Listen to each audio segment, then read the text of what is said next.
Coming up on today's Philadelphia Eagles now, we're going to talk about Yannick Ngakoue. He did an interview recently, and he doesn't even know why he isn't signed up to this point. Could the Philadelphia Eagles ink him to a deal leading up to training camp or shortly thereafter? I'm also going to explain and dive into this, how the Saquon Barkley situation with the New York Giants impacts the Philadelphia Eagles directly. Before we get started, though, make sure you subscribe to the show. We are a week away from the start of Eagles training camp. We're going to be doing live shows. We're going to be giving you content every single day. Once the preseason is here, watch parties return, and during the regular season, more watch parties. We're 280 people away from 47,000 subscribers, so make sure you hit that sub button. And if you want to become a smarter Eagles fan, this is your go-to spot. Today's show, do you like my shirt? Well, it's from Roan, and today's show is presented by Roan. You can get 20% off your entire order at roan.com/chatsports. We're going to put that link in the comment section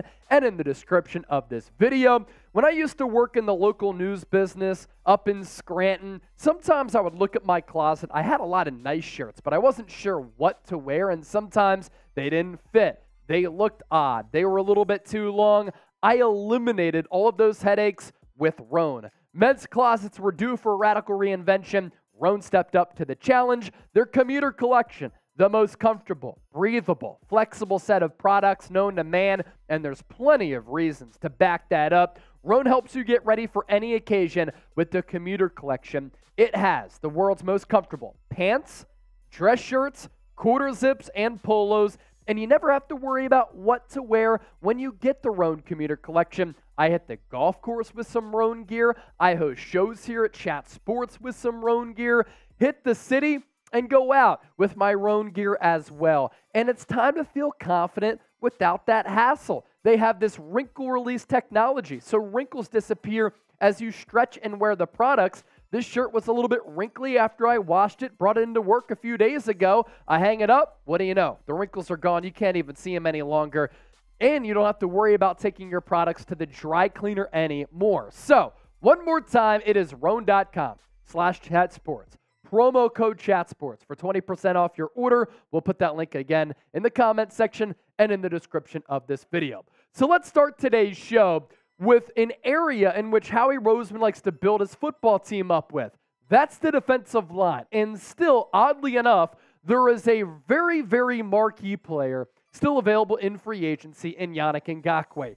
He can't even come up with a good answer as to why he's not signed, even though he's 28 years old, in good shape, he's healthy, and every year that he's been in the league, he's had at least 8 sacks. And rushing after the quarterback, one of the most important elements for a football team. Here's what Ngakoue had to say on the Jim Rome show. I'm not sure why I haven't signed with anybody. That's a question not for me. It's a question for whoever makes those decisions. The only thing I can control, staying in shape, being in the best shape I've been in my whole career, and being a force when I touch the field again. Any team in the NFL is an ideal landing spot for me. It's a blessing to be able to work any job in the NFL, being able to go and practice with the team, go through walkthroughs, go through film study. It's a blessing. It doesn't matter what organization in particular. Could his future organization that he calls home be the Philadelphia Eagles? Let me explain why it could happen. Let's just say that Derek Barnett, coming off that torn ACL, doesn't come to play. Doesn't play well, or he gets injured once again, or if an injury happens elsewhere along that defensive line. Yannick Ngakoue is the #1 edge rusher still available on the open market when there are some good players who are out there, especially along that defensive line. Jadeveon Clowney, you have guys like Justin Houston. There are good players still available. Yannick is the best. Age and production factoring into that conversation.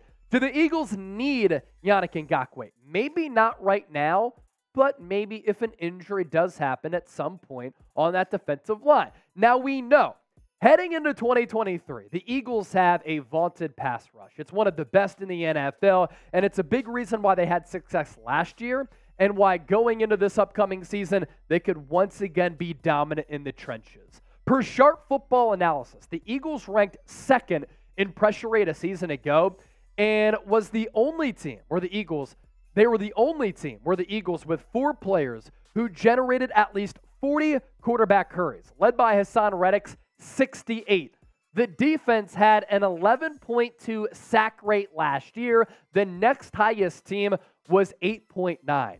Now, yes, Philadelphia does lose Javon Hargrave and his 11 sacks coming off that career year. He signed that big deal with the San Francisco 49ers. But can the rookies, Jalen Carter, Nolan Smith, and Jordan Davis, fill the void that Javon Hargrave is leaving?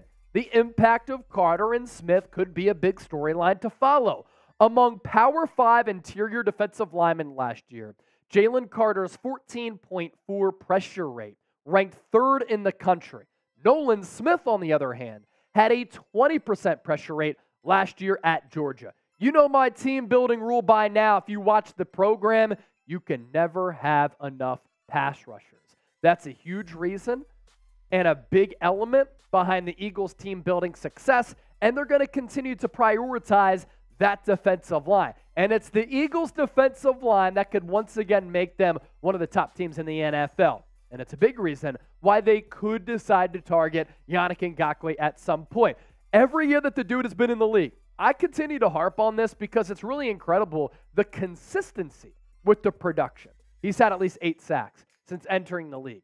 2022, he was very good for the Indianapolis Colts, tallying 9.5 sacks, 16 quarterback hits, 8 tackles for loss, and 1 forced fumble. I can't believe they're not bringing him back because right now Indianapolis doesn't even have a pass rush. It's non-existent. Year before that in 2021, Ngakoue had 10 sacks. Prior 2 years, he combined for 16, 8 per season. He's a really special player. Whatever team he goes to, you know what he's going to be able to do: sack the opposing quarterback. Do the Eagles need Yannick Ngakoue? Should they go out there and sign him prior to training camp or in training camp? If an injury happens, it's obviously a very, very ideal scenario, right? Give me a Y for yes or an N for no. Let's round out the show with some talk about Saquon Barkley. How does Saquon Barkley's situation with the New York Giants impact the Philadelphia Eagles after Barkley and the Giants couldn't come to an agreement on a contract extension prior to the franchise tag deadline? Number one, if Saquon Barkley doesn't play for the Giants at all this year because he wants to save his body, he doesn't want to get hurt, to further impact his status as a free agent after 2023 to get the money that he's looking for right now, it benefits Philadelphia because Saquon Barkley is a very good running back in this league. Number two, this is a lesson on how to run a football team. The Giants drafted Saquon Barkley number 2 overall in 2018 out of Penn State, and now they might not even re-sign him to a long-term contract extension, and he might not be a member of the New York Football Giants moving forward after he was great in his rookie year, then pretty much missed 2 seasons because of injury. And then number 3, Howie Roseman continues to lap his NFC East counterparts in team building strategy. The Philadelphia Eagles have never invested that much money into the running back position, and they're not going to. Why? They're going to invest in quarterback, offensive line, defensive line, all positions that are of the utmost importance as compared to running back. And that's why the running back market is diminished right now. Teams realize that to be successful, you don't need a bell cow back. And once you have these running backs go through their rookie contracts, you move on, you don't pay them, you don't re-sign them because there are plenty of quality backs who you can pick up for cheap in free agency who are looking for prove-it deals, or you get a draft in the NFL draft who you have under team control for 4 or 5 years who can really be productive and you're paying a fraction of the price to. The Eagles running back spending heading into this season, they rank 23rd among 32 teams in the NFL. They're paying all of their running backs, DeAndre Swift, Kenneth Gainwell, Rashad Penny, Boston Scott, a combined $7.09 million. And last year, it was the same thing. They ranked 23rd, and that's why they didn't re-sign Miles Sanders. As for the Giants running back spending, they have other areas where they're weak, yet they're paying their running backs the 7th most dollars in the NFL this year for a total of $14 million. Their 2022 rank was still inside that top 10. Now, don't get it twisted. Saquon Barkley is a fantastic player. It was great if you're a football fan to see him come back from a couple of injury-plagued seasons and to have a big year going into that franchise tag deadline. He certainly needed to prove himself, and he did. And he was a critical component of that Giants offense last year as Daniel Jones actually finally played well. I thought that Brian Daboll coached Daniel Jones up. The Giants had some really smart game plans, and Barkley was a huge element of that success. 295 carries, more than 1,300 yards, 10 touchdowns, 4.5 yards per carry. He also caught 57 balls for 338 yards. And I know that all of you watching are diehard Eagles fans, right? But anytime Saquon is on the field, you can readily admit that he's a home run threat. As for his advanced stats last year, he did tail off in the back half of the year. And did the Giants see these analytical numbers and these in-depth numbers and say, this is a player who's been injured a lot, he's declined a bit, doesn't quite have that speed that he had coming out of Penn State, still a great athlete, works hard, great for the locker room culture, but we're concerned if we give him a long-term contract extension worth a lot of money, how he's going to age. Because in the first 9 games, 93 yards per game. The last 9, sub 62. Broken tackles, first 9, 30. Last 9, only 11. The amount of 10-plus yard runs, 23 down to 12, 15-plus runs. That was cut in half from 14 to 7, and then 30-plus yard runs down from 3 to 1.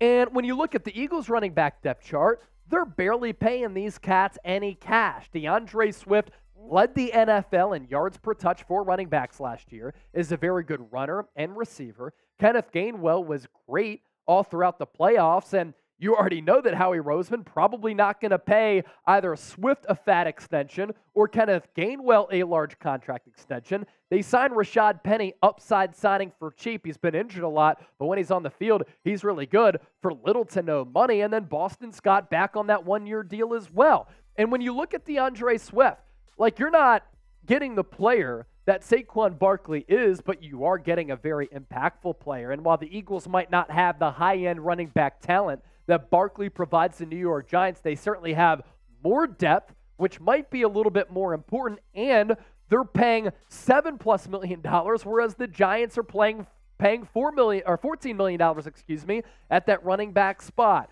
I think that Swift is going to have a big year, and he's going to do so while barely making any money because it's not going to put a large dent into the Eagles salary cap. So we talk some Eagles, we talk some Giants. If you hate the New York Giants, type FNYG down in the chat. Look, growing up for me, 31 years old, sometimes the rivalry was more fierce against the Giants than it was against the Dallas Cowboys. So I'm on that FNYG train, but you can also type F Dallas as well.